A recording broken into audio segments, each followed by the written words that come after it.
Good evening, good evening, good evening, everyone. How are we all doing on this Tuesday evening? This is Reganelite here. Hello, everyone. How you guys doing? Hope you guys are all doing well. Of course, I hope everyone was aware that I could not do the Good Morning Show because it was my brother's birthday today, and I had to travel to see my family so that we could all go out for lunch. And then I travelled back, getting on a train full of school kids. Yeah, that was fun. Yeah, but I got back comfortably here, guys, and of course I wanted to do a show for you guys here. Like us, I'm trying to go. I'm not going to completely copy the format for the Good Morning Show, guys. Simply because it doesn't really make sense to cover the weather at this time. And while I do have some, we can have a look at some news web pages. Depends how we do, because I want to make it clear to absolutely everyone who's watching. We are going to stop at 8 o'clock.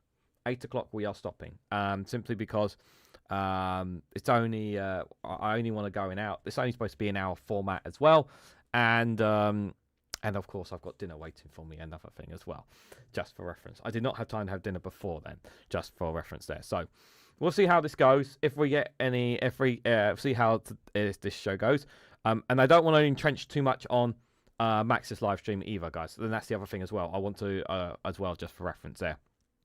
So good evening to Stephen Banker, Indie Duck Mel, Counter Kev, Jao, and anybody else who's lurking in there. Yeah, we had a very nice meal. We had a very nice meal indeed. Thank you for asking. Yeah, very much looking forward to. He's going to have a big birthday party this weekend for him as well, which is going to be nice as well. So yeah, but by the way, it costs £33. It costs to get a return ticket going up to where my family is and back. Ouch! 33 quid, guys. Absolutely outrageous. Right, let's get started. So I'm not, like I said, I'm not covering the weather, but I will give you guys today's daily quote, because obviously I wasn't here for the Good Morning Show, but I will give you today's daily quote here, guys. So here it is here. He does have a long one there, to be fair. He does have a long one there, to be fair. So here is today's daily quote. It is easy to be pleasant when life flows by like a song. But the man worthwhile is the one who will smile when everything goes wrong. For the test of the heart is trouble, and it always comes with years. And the smile is worth the praise of earth, is the smile that shines through the tears. Excuse me, God, that's bad timing for the burps. Apologies for that. All right, it's an Irish saying for reference wise. This is an Irish saying. So that's that part Irish blood that's coming through here. So let me try one more time, guys. It is easy to be pleasant when life flows by like a song. But the man worthwhile is the one who will smile when everything goes wrong. For the test of the heart is trouble, and it always comes with years. And the smile that is worth the praises of earth is the smile that shines through the tears. That's a nice Irish saying. It's a nice one. I just kind of like, it's very long-winded. This is supposed to be daily quotes. It feels like a lot of words, but it is an Irish saying anyways there, to be fair. And we will look at tomorrow's daily quote with the Good Morning Show, followed by Prime Minister's questions for reference there as well. Right, guys, I wanted to touch on the spring statement here. So I have, obviously, like I said, I haven't been too much keeping up to date too much with what's been going on. So I wanted to have a look at some of it today together with you guys. So let's start with the an analysis of the OBR forecast from Sky News over how it went there. And let's just hear what they have to say with regards to it. I to be fair, from what I gathered on Twitter, it's enough. The thing is that the forecast doesn't really work because she hasn't really made the adjustments for what's literally just happened in the last couple of days with regards with what's going on in Iran. But let's hear from Sky News with regards to the analysis piece here. We've got the latest forecasts from the Office of Budget Responsibility. I'm afraid, if you're after a big news story here, I'm afraid you're not necessarily going to see it, but let's just going to go through it. This is growth. And each time around, the Office of Budget Responsibility gives us their formal assessment of how fast they think the economy is likely to grow in the coming years. These bars are showing you last time around. So November, let's bring on the numbers we have just got through from the Office of Budget Responsibility. These are crap numbers. These are crap numbers. Like, again, I'm no economics, but these numbers are crap, guys. You know, again, like 4%. 4% of GDP growth we had before Brexit. And as Beth was saying, look, one striking thing there is, in the year that we're in at the moment, growth is forecast to be, quite a bit weaker than the previous forecast. 1.4, actually, they're forecasting now 1.1. Slightly stronger in the next 2 years, 1.6 rather than 1.5, and then basically the same off into the future. But the thing that this chart doesn't necessarily make clear, and those numbers don't necessarily make clear, is that 1.5% is, hit by historical standards, it's just not that great. No, it's not great growth. Typically, you would, kind of 10 years ago, you'd be expecting the economy to be growing at about 2%, maybe 2.5% a year. That's trend growth, what economists are talking about. And that stuff matters because that then gets doled out amongst all of us. Growth, what is it? It's just a measure of how much money the economy is generating. And that is, obviously, it's no worse, or indeed not much better than it was last time around. But it's not fantastic. And bear in mind, this was the government that said they were going to come in and supercharge growth and have... Stephen Lee, what I would recommend to do, what I'll do, just here, if I put it, 1 second, what I'll do for you, right? So I'll put it up on the screen there. If you just freeze the screen right now, then you can write that one down. So I'll freeze the live stream for you there. Yeah, just literally freeze it there, and then you can then take it. You can then take it there for you. All right. Hope that helps you there. All right. Good to see you in the chat. Yeah. Have the strongest growing economy in the G7. Well, certainly we're not looking at that at all here. But that's economic growth. Not much of a change apart from a bit of a downgrade in the first year of the forecast horizon. Inflation. Now here is, I guess this is kind of the elephant in the room. This is what the Office of Budget Responsibility forecast last time around. 2% is the magic number because that's basically where the Bank of England wants to get it down to. That was the forecast last time around. Here, look, bang on 2% again. But as I say, there is this massive, enormous elephant just outside of here, well, actually over in the Middle East at the moment, where oil prices, gas prices have gone up an enormous amount. We can go back to those charts in a moment, but let's get through the numbers that they have just provided us with. Unemployment, that last time around was kind of heading down in the future. This is the key thing to look at, though, OK? So this year we're in at the moment, 4.9%. That was the forecast last time around. Look at what's happened. I thought it was at 5% this time around. Yeah. So unemployment's higher.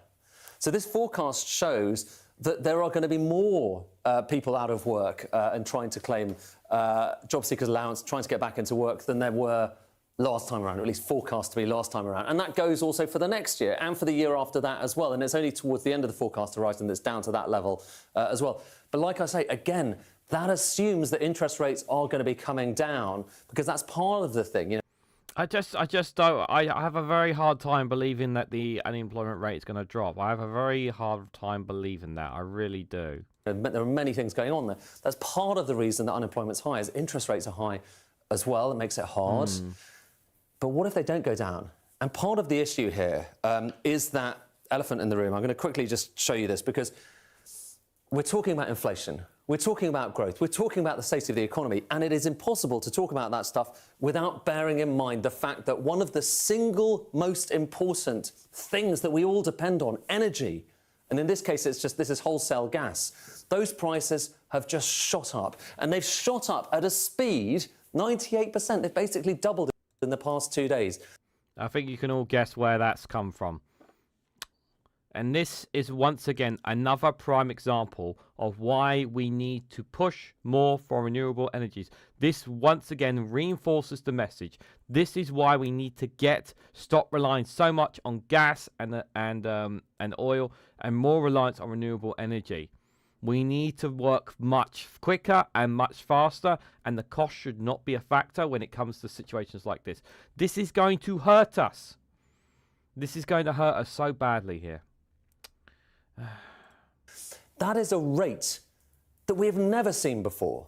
The level, happily, isn't quite as high as it was in 2020. What you do, Stephen, you just press the pause button on the live stream here, and then you can just, if whatever device if you're on your device or desktop, whatever you're on, yeah, watching this now, right? You just press the pause button, and then you can just scroll it back. That's all you need to do.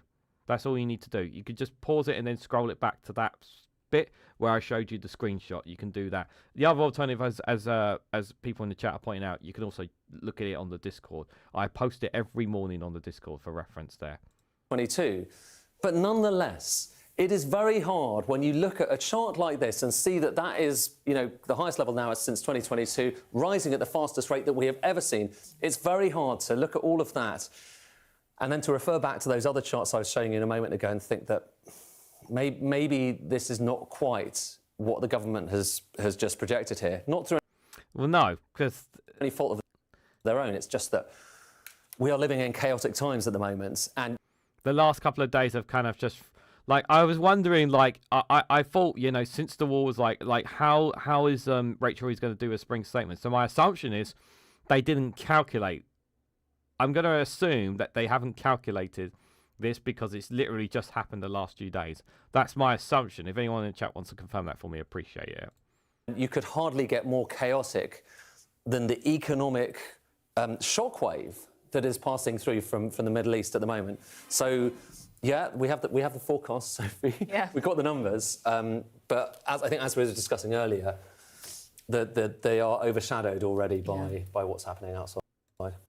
Yeah, it's kind of like, well, it's just it's just kind of like it's not going to make a dip. Like, it's all these numbers and whatnot, like trying to pull a spin on it, and it's just kind of like, I just feel like, personally, I just think if you're not gonna, like, I understand there's a lot of number crunching and all this stuff. Trump is a moron. Yeah, we're going to get to Donald Trump in a bit, guys. We are going to get into it a bit, into Donald Trump's recent comments about the UK, because I've got those clips for you guys.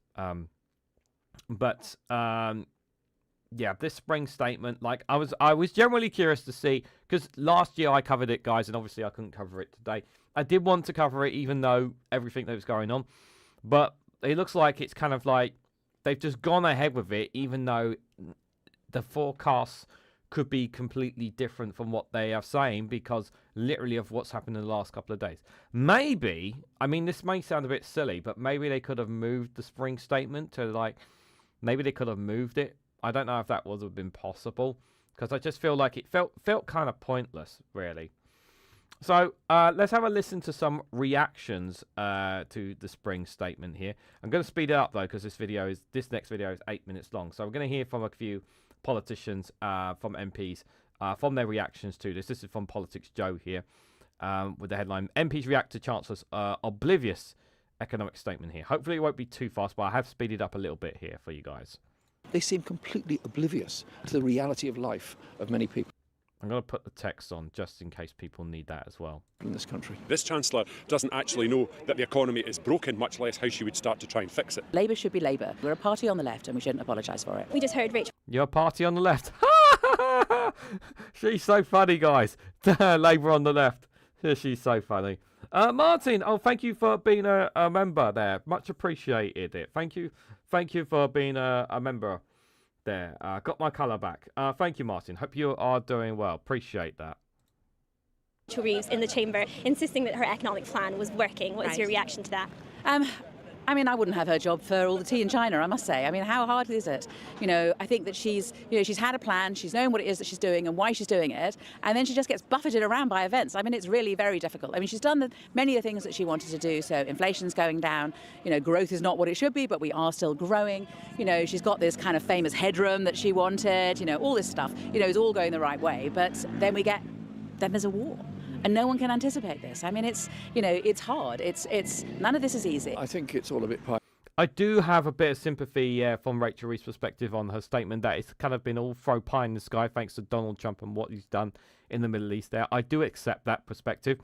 However, I'm not seeing anything that's I'm not seeing anything that makes me think, things are going great, because again, we turn back to this position of, well, people aren't feeling it in their pockets, guys. That's the problem there. If you take out electricity and gas and renewables from the gas prices, then this would not happen, says Stephen Lee. Yeah, I mean, we are looking to bringing back nuclear energy as well. I know that as well. But yeah, it's the thing is as well that really infuriates me is that we have oil and gas that Scotland are from up in the North Sea, right? And that just goes straight onto the global market when that we should be taking control of that. We shouldn't be allowing that to go on the global market because that's something that belongs to us. And I hate that we allow that to happen. I've got a feeling that that's something to do with keeping America happy. Maybe it's just me. Sky, to be quite honest, because the dreadful situation of the war in Iran and the bombing of Palestinians and all the countries in the region means that oil prices are going to rise very, very rapidly. The closure of the Strait of Hormuz means that. Gas prices have already gone up a great deal.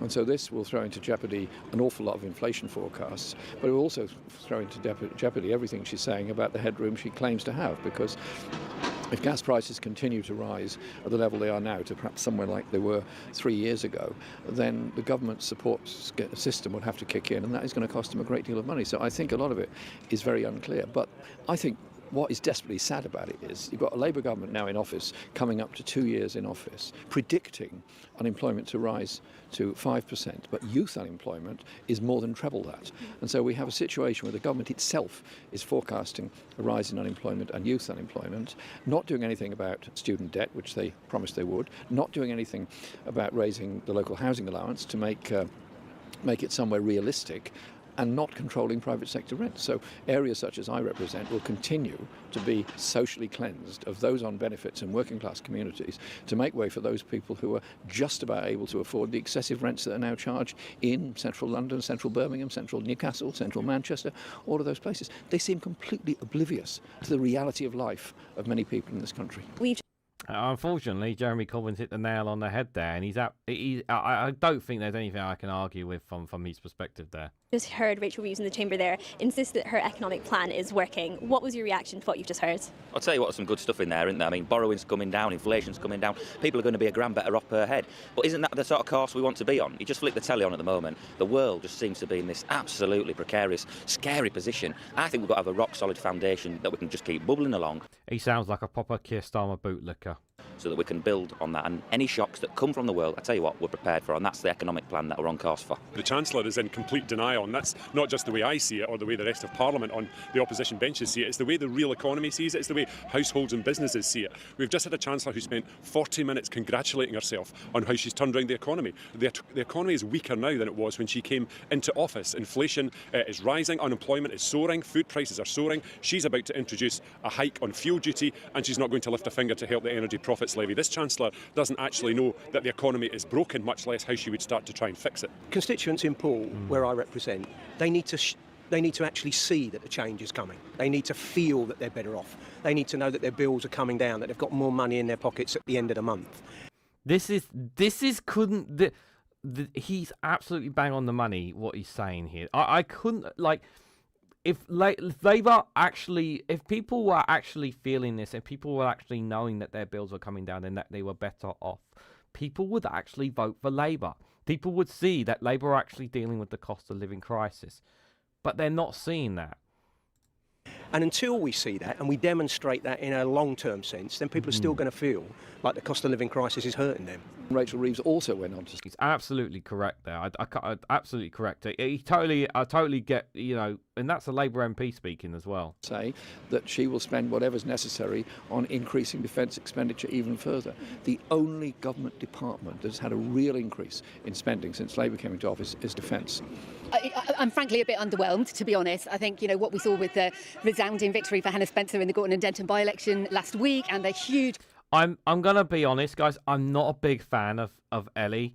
Like there are times she has good points. I'm not a big fan of her as one of the Green MPs. If I'm personally honest, I would rather hear Carla Denyer speak more rather than her. But I get that she's trying to build her own profile and trying to represent the Greens. I would rather hear less of her personally. I'm not a big fan of her. I think some like her question yesterday to Keir Starmer, I didn't think was very good. I think it just made the Greens look a bit silly, if I'm personally honest. Like there are like I know she hits the points. There's times where she hits the right points, but there are times where I just don't think she's getting the message as strongly across as other Green MPs would. If that's just my personal opinion, there, guys. For the Penguin Republic, says Martin. Thank you so much for that. Thank you for the £2 two CHF there, Martin. Thank you so much for that support. Appreciate it there. 4 more super chats to go, guys. Can we get over that line before 8 o'clock? Thank you so much for the support. Appreciate it there. Jal says RPM has warned us of increasing gas prices, and we saw still oil and gas we're using from North Africa, Nigeria, and the US and Canada. Iran will affect all of it. Yeah, the global market is buggered.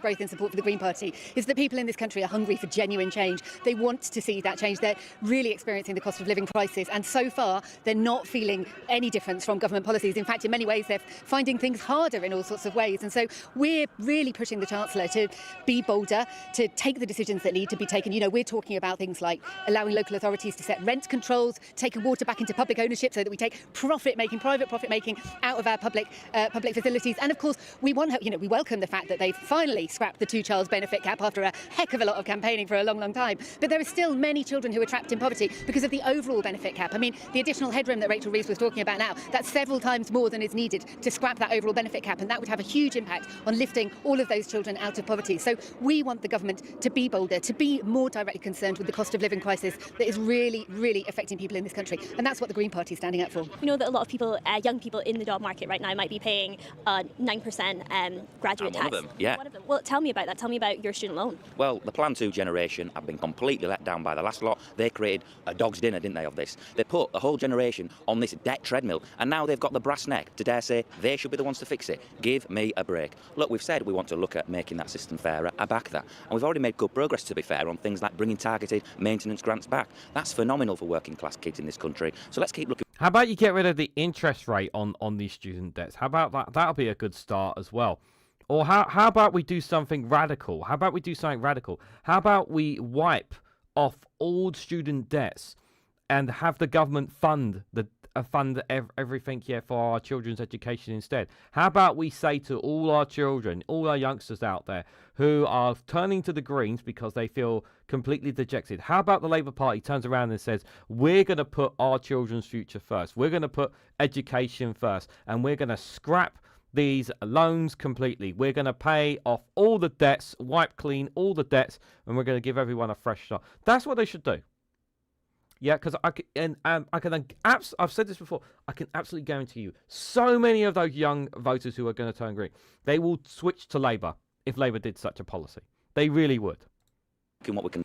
I just seen there. Duckeries towards the train fare. Oh, thank you so much, Mel. That's very, very kind of you there. Thank you so much for the train fare. Yeah, Quackers is here. Quackers is here.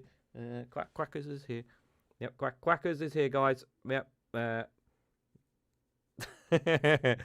Quackers is doing well. I just wish Quackers would be able to sit down properly, but yeah, unfortunately, Quackers can't do that. Can do, but none of their nonsense, because I think we've got to do this in a quite a fair way for some of the lowest earning graduates. The Gorton and Denton by-election, the Greens won, polling out today, the Greens have overtaken Labour in the polls. A lot of people are saying that that's down to their more progressive economic policies, including things like supporting a wealth tax. What do you think the lessons for Labour are to learn? I think the lesson for Labour is that Labour should be Labour. We should go with our hearts, and we should mean what we say and say what we mean. We're a party on the left, and we shouldn't apologise for it. You're not a party on the left, because if you were a party on the left, you'd be doing more left ideological policies instead of sticking with more centre-right policies. You can't call yourself a party on the left and then do right and then more right-wing policies. It doesn't work like that. You can't do that. You can't say that. It just doesn't work. Kirsty, good to see you there. Hope you are doing well as well. If I didn't say hello to you earlier there, and anybody else looking in the chats as well. Well, I think polls and stuff like that, the Tomorrow Chip Shop paper, aren't they? And I think, as a progressive myself, we've got to shout loud a bit more fiercely about some of the good stuff that we're doing. Great British Energy. Tell me a Western European country. He is absolutely right that Labour do need to talk more about the positive things that they have done. That's one thing that Labour are very poor at doing. And this has been mentioned so many times by people on the side of Labour, is that they don't talk enough about the good stuff that they're doing. They need to talk about it. They can't expect the media and social media to do it for them there. country that's having state-generated power. There isn't. Tell me a country around the world that's bringing in the Great British Railways, anything like that. No one's doing anything like that. Well, it's not don't get me wrong. Like, I'm happy that the railways are getting nationalised. I really, really am, and I'm happy that we're getting a freeze in the rail fares.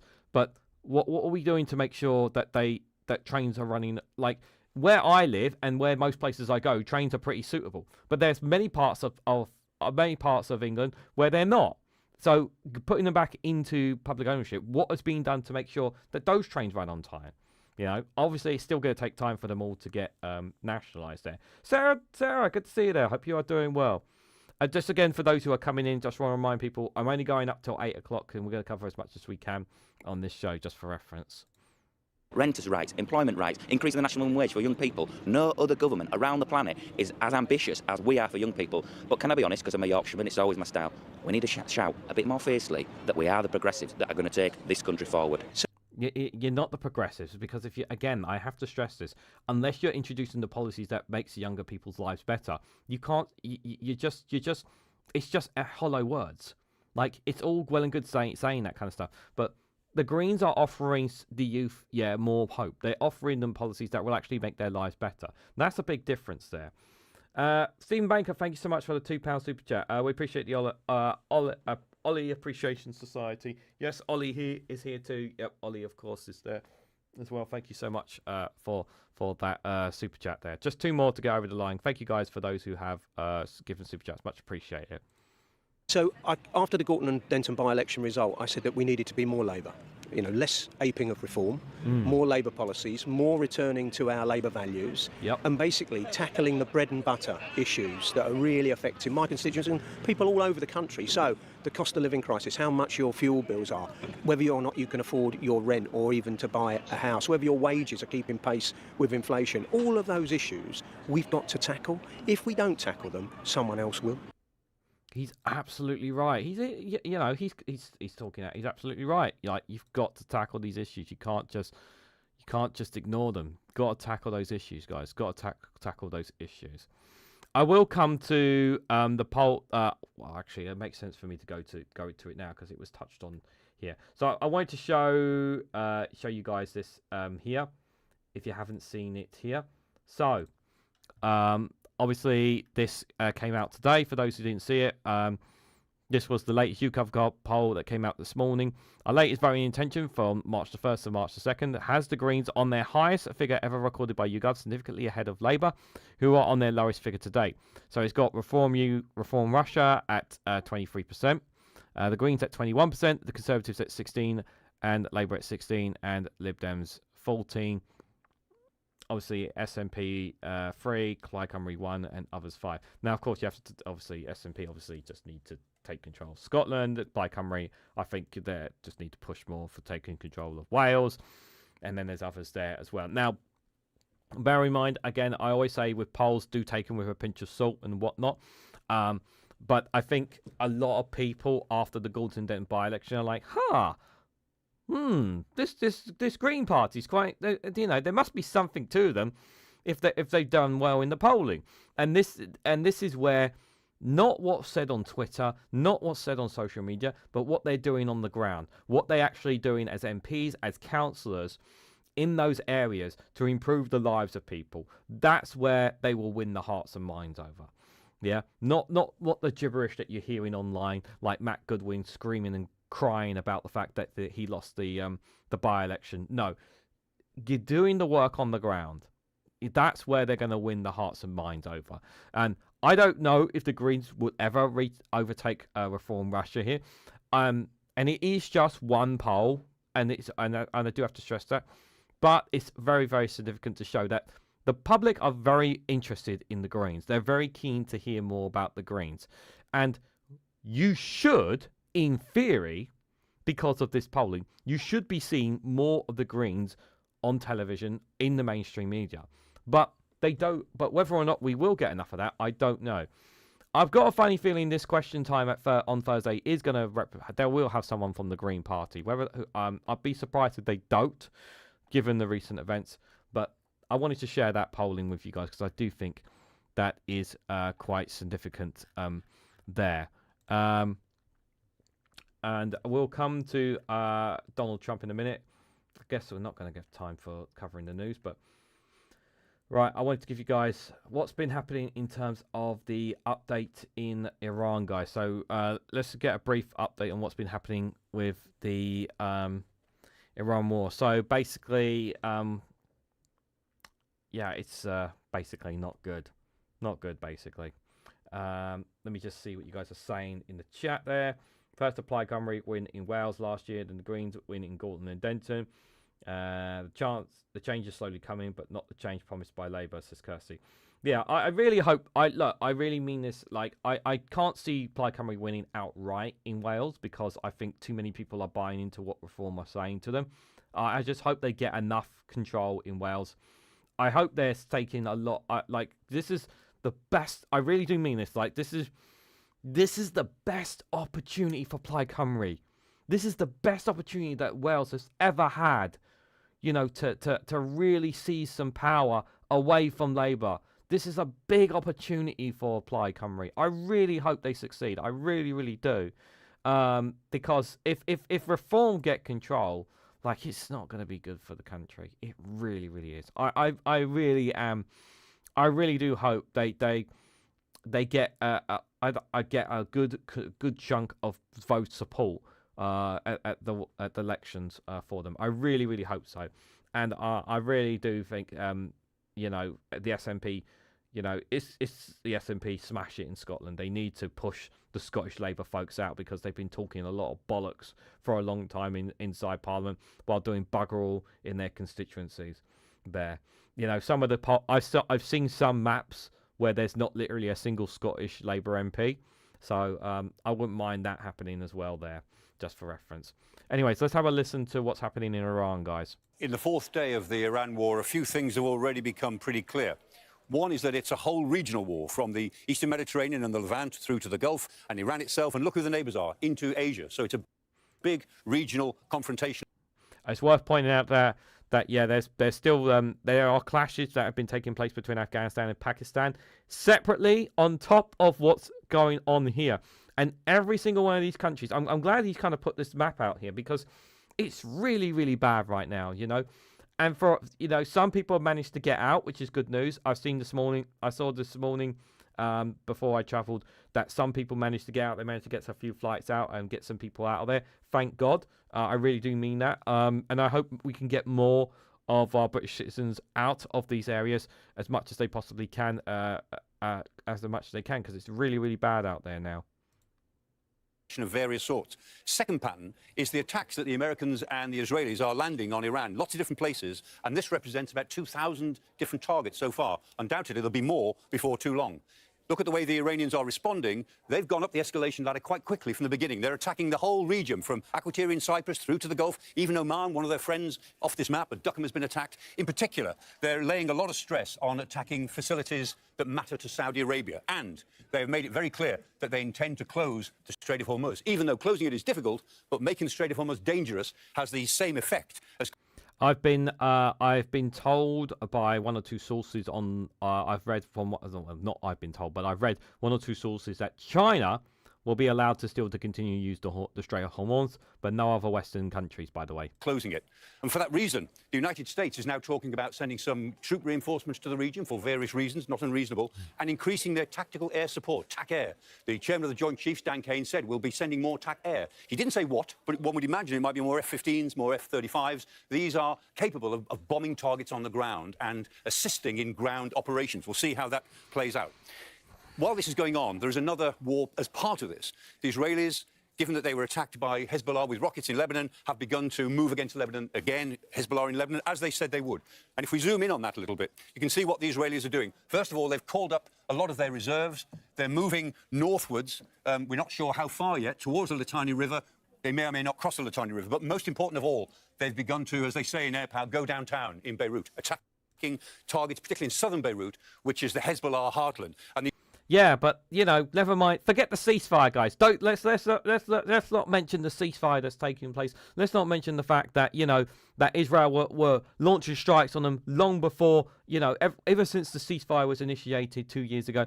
But it's not like Israel have been bombing them every single day or have been doing targeting strikes and whatnot. Like they do not give a shit. Like, who cares about a ceasefire anymore? They don't care about ceasefire anymore. No one's calling out the fact that Israel have been conducting strikes there for 2 bloody years, even after the ceasefire. The Israelis are making it pretty clear that they are going to try to deal with Hezbollah once and for all as a result of this particular operation.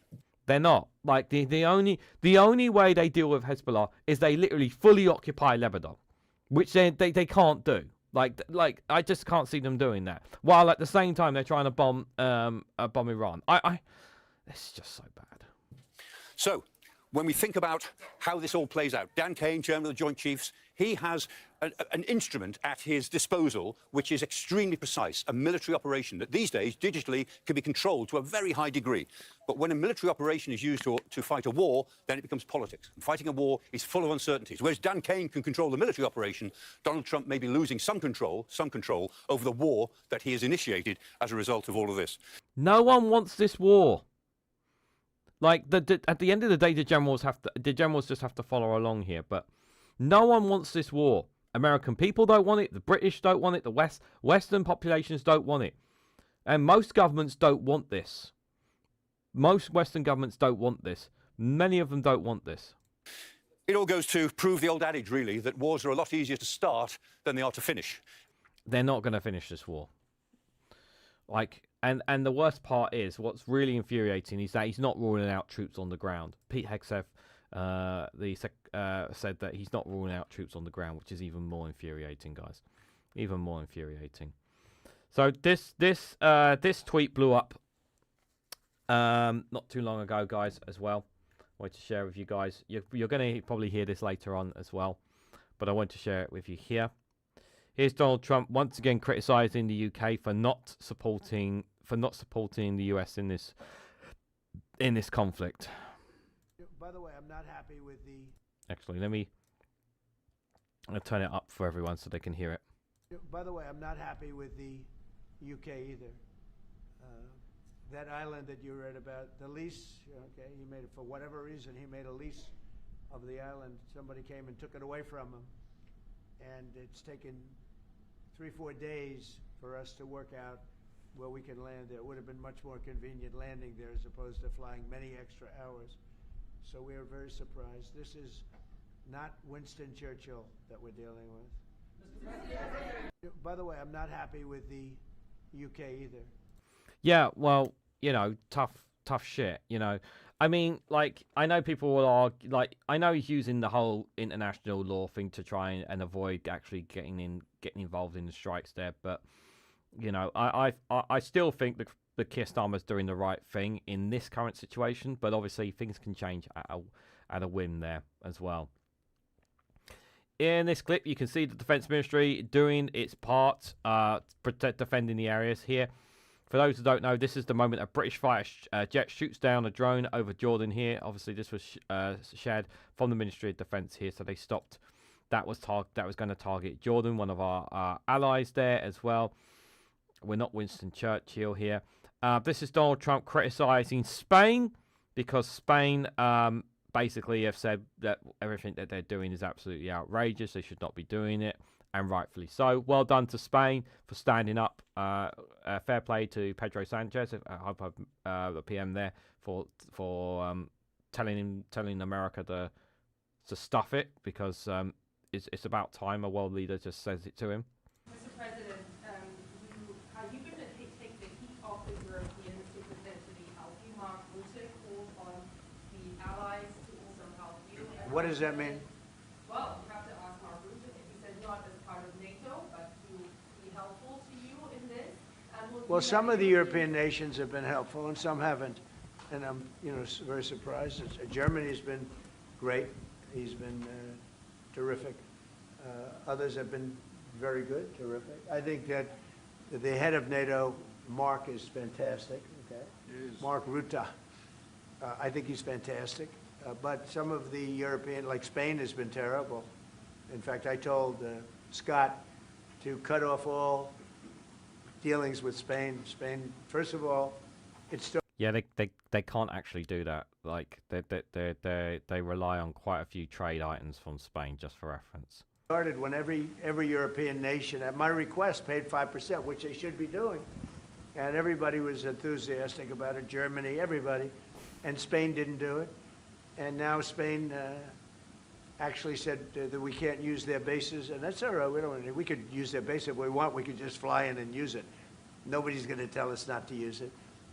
Well, what are you gonna do? What are you're just gonna like? Do you really want to do that? No, you're not. You're not gonna do that. We don't have to, but they were unfriendly, and so I told him we don't want to. Spain has absolutely nothing that we need other than great people. They have great people, but they don't have great leadership.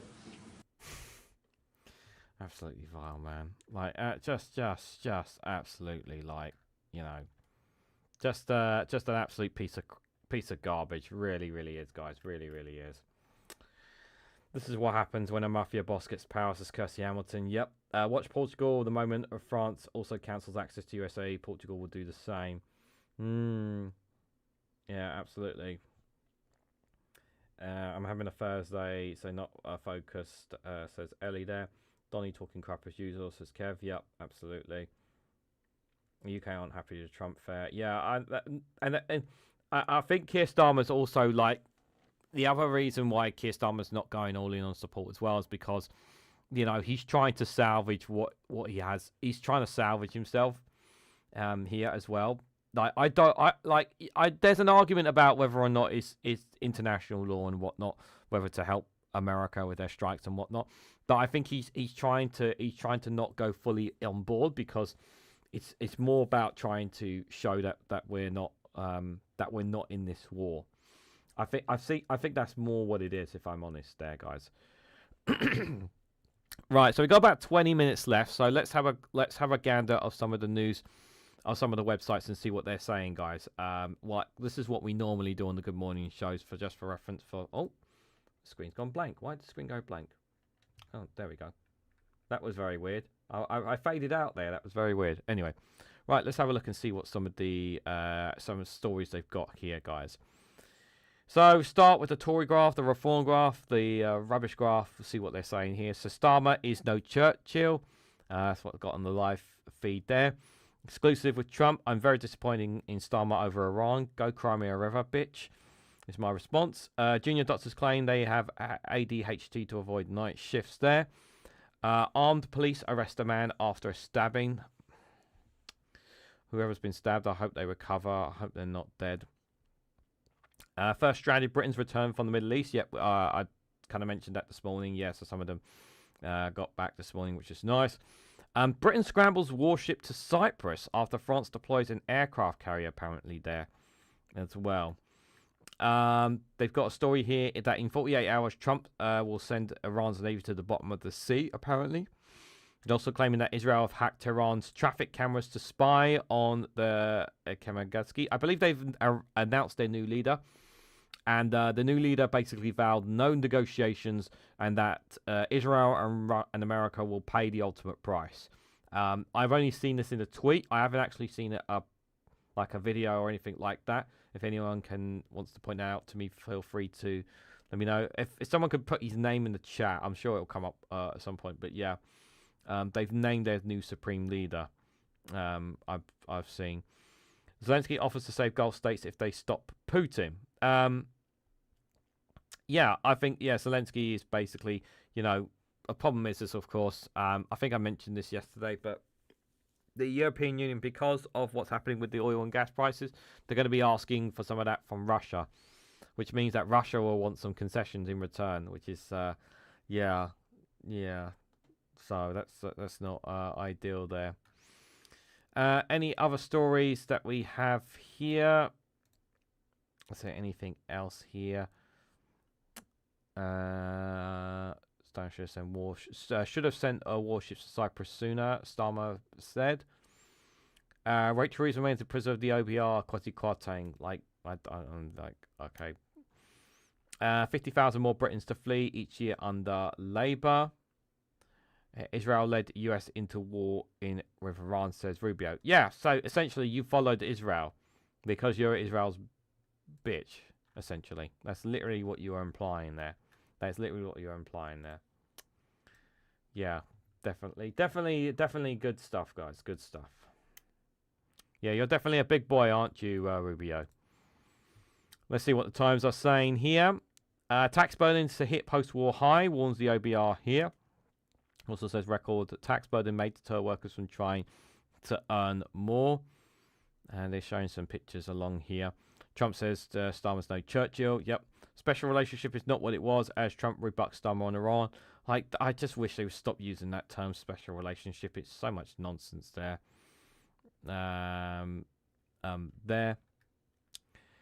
Greens seized second place in polls. Yep, we looked at that already there. Lurch to the left will ruin Labour. Starmer's former ally aids war on.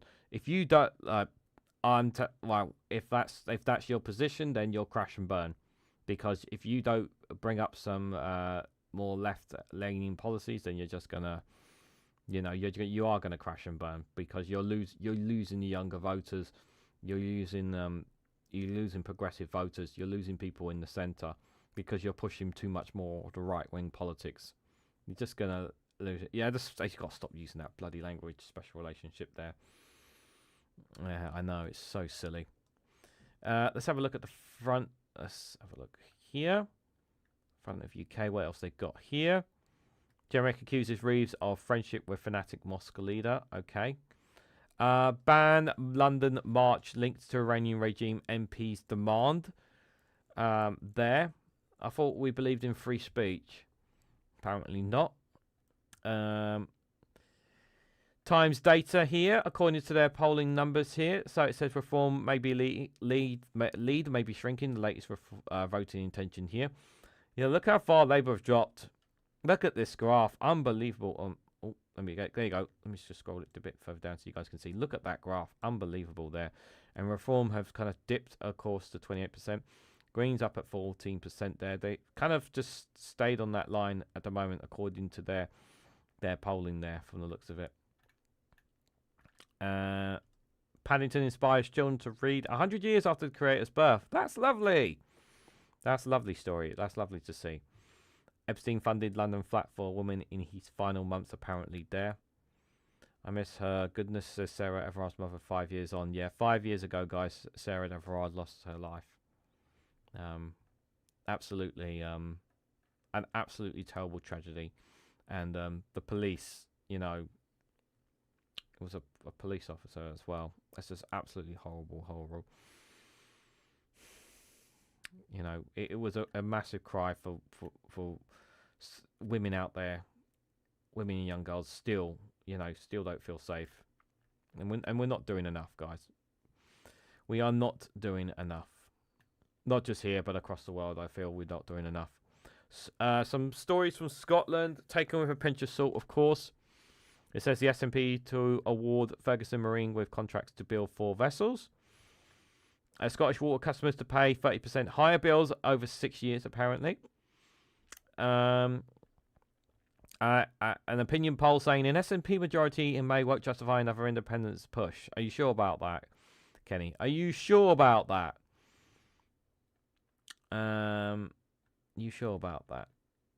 And royal family don't care. Junior doctors claim they have ADHD to dodge night shifts there. 1 in 4 breast cancer deaths linked to lifestyle factors such as diet there. Those are some of the stories there from the Times. Let's have a look at the Financial Times and see what stories they've got here. I'm just going to give it a quick refresh there. And just see what you guys are saying there.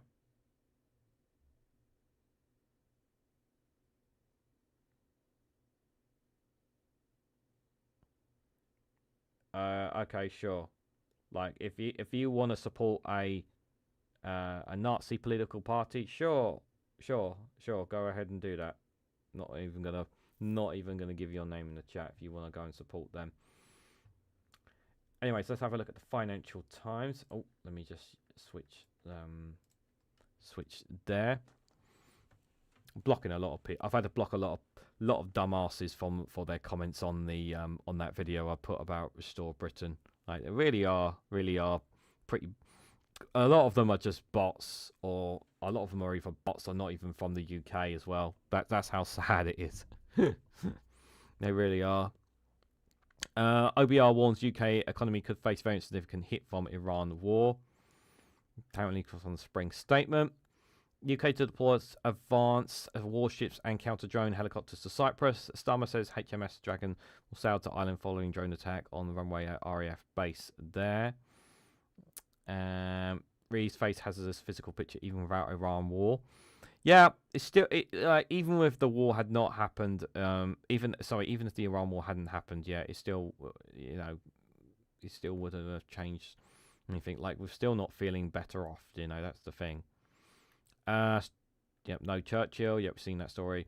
London landlords begin evictions ahead of the new renters' rights laws. Yeah, this is unfortunately this was going to happen. Landlords were going to start kicking people out before the law comes in.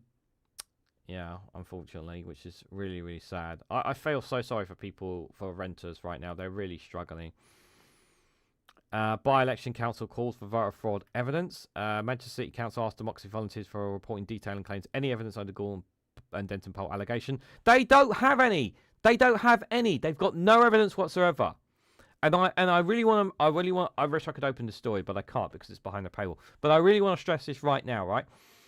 Democracy volunteers, they should face repercussions for making these claims. Right? If they don't provide the evidence, they should face a fine or something. Yeah, the organisers behind it. They should face some kind of consequences here because they stirred up a pot. Yeah, without providing facts and evidence. If they don't provide the evidence of showing that there has been some kind of fraud whatsoever in this by-election, they should face repercussions for this. Serious repercussions. Those people. Yeah. Because you need to send a message to saying, if you claim that there has been interference in the elections and you don't provide evidence for it, as an organisation, you will face the consequences. And they should face serious fines for it. Serious fines. I wouldn't go far as criminality, but they need to face some consequences for it. Because right now, I don't buy whatsoever from this Democracy Volunteer group that there was election fraud. But I really have to stress this. They made the claim after the polls closed. They never made the claim before the polls, while the polls were open. They did it after they were closed. They need to face accountability for the claims. If they don't provide the evidence, they must face consequences for it. They cannot be allowed to get away with it. Cannot stress that enough. Because if you allow them to get away with it, if you come out and say there was there's no evidence whatsoever, right? And they are allowed to get away scot-free. That's a big danger to our so-called democracy, because it means they can make those claims willy-nilly and get away with it. UK lifts Russia-linked sanctions on British accountant, apparently. John Michael Omar was added to UK sanction list as part of an attempt to disrupt Russia's shadow fleet of vessels there. And we've seen the green statement there. Let's have a quick look at the homepage. Got about 8 minutes left. We'll have a look at a couple of other places before we head out at 8 o'clock. Trump says US Navy preparing to escort oil tankers in the Gulf. Iran executes Kamagadi's plans to spread regional war, according to exclusive there. United Arab Emirates says it has faced a barrage of drones and missile attacks. The US has told Americans to leave the Middle East. Yep. Stock and bonds tumble as wider Middle East war rattles markets. Sweeping assault on Iranian state leaves residents reeling as well. US petrol prices surge as Trump's Iran war triggers inflation worries there. UAE projects life normal as missiles shake Haven new reputation there. What else they got here? Let's see, anything else? Middle Eastern airlines to start to fly stranded passengers out of the Gulf. Yeah, kind of foresaw that there. Yeah, the by-election calling for evidence. Again, these guys need to be held to account if they provide no evidence. EU urges Ukraine to allow in access to pipeline carrying Russian oil. Yeah. This is infuriating because The European Union needs this. But at the same time, they're helping Russia, which is really bad. Germany military boost undermined by mold and broken lifts, apparently. OpenAI makes checks to optimistic and sloppy Pentagon deal. Eurozone inflation unexpectedly rises to 1.9% in February. Russia in the British accountant there as well. GB News takes fresh funding from investors despite narrowing losses. Yeah, because it's a propaganda machine, and rich billionaires are going to pump money into that organization to keep spewing their spew. GB News is a vile organization. Right, let's have a look at the iPaper, see what they're saying here. Higher petrol prices in weeks and energy bills could jump by £800 a year. He's not Churchill. 1 million more state pensions will be dragged into paying income tax, they have here. Got 2 more super chats. If we can get to that goal, that'd be greatly appreciated. If anyone can help get to that, it'd be greatly appreciated, guys. Sorry if I'm not reading too much of your comments there.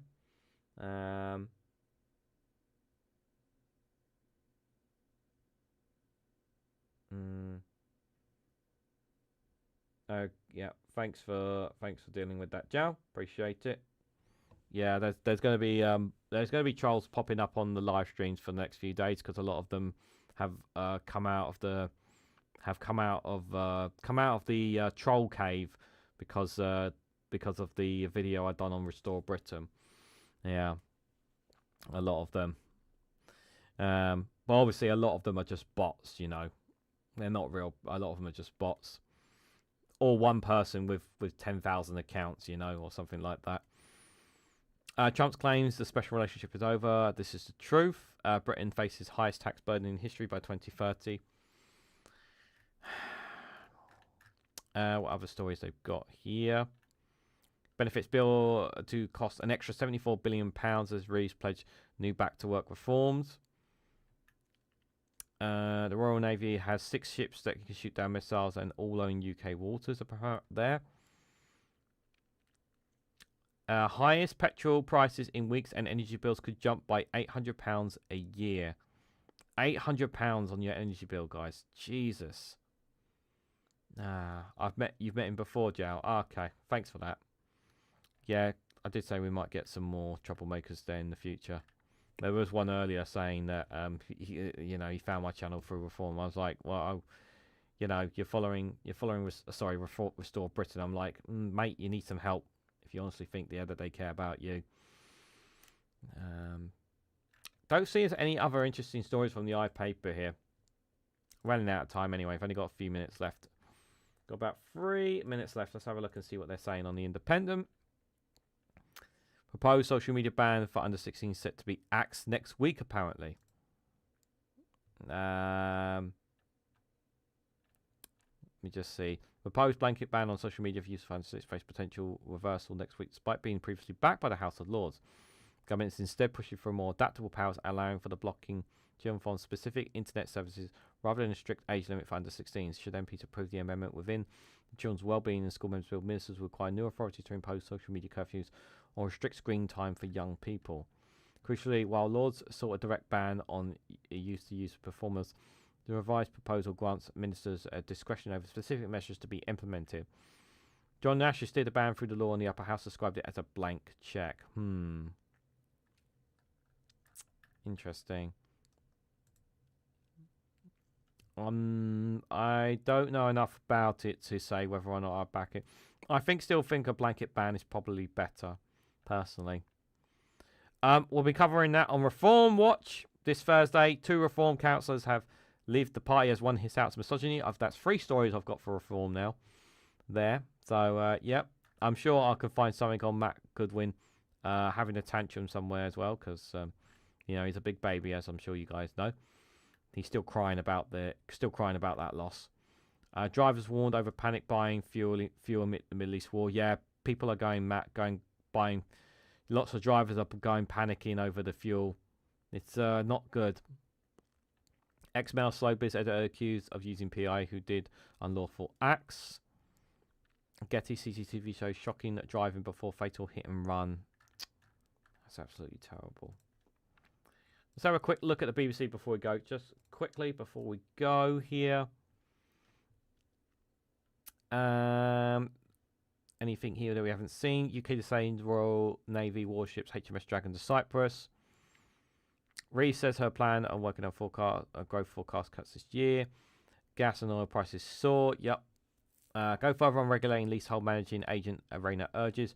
Refugee temporary status become a temporary shake-up in the sound system. Yet we know about that. Front of UK, let's have a quickly there. The 50-minute call where hundreds of devastated Brewdog staff were made redundant. That's disgusting.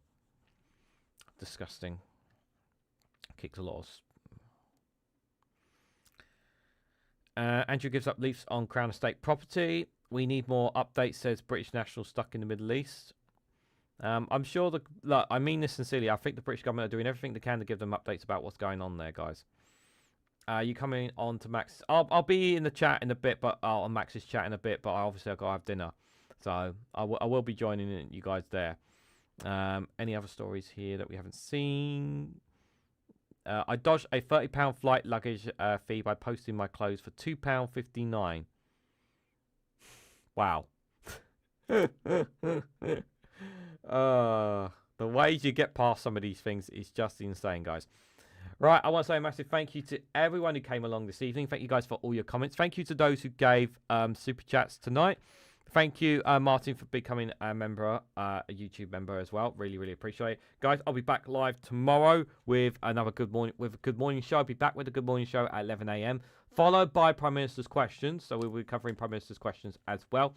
And then do join me for tomorrow evening for the Watch Along show. We'll be reacting to lots of clips online. So some of the clips we already looked at the start, we'll be looking at a lot more tomorrow evening, I'm pretty sure, guys. So do join me for that show as well. And then finally, again, just to remind you guys, on Thursday night, myself, Graham Price, power to the people, will be scrutinising reform and making a mockery out of them. Hey, we might even make it a reform and restore mockery. Maybe we should do that as well. Let me know what you guys think. Anyway, thank you guys again. Enjoy the rest of your evenings, whatever you guys doing. Do check out Max's live stream if you can. If not, obviously, whatever you guys plan to do, enjoy the rest of your evening. But if you can, please hit that like button, share across social media, subscribe if you haven't already. Check out the rest on the home tab as well. And thank you again all so much for watching. And I hope to catch you all very, very soon.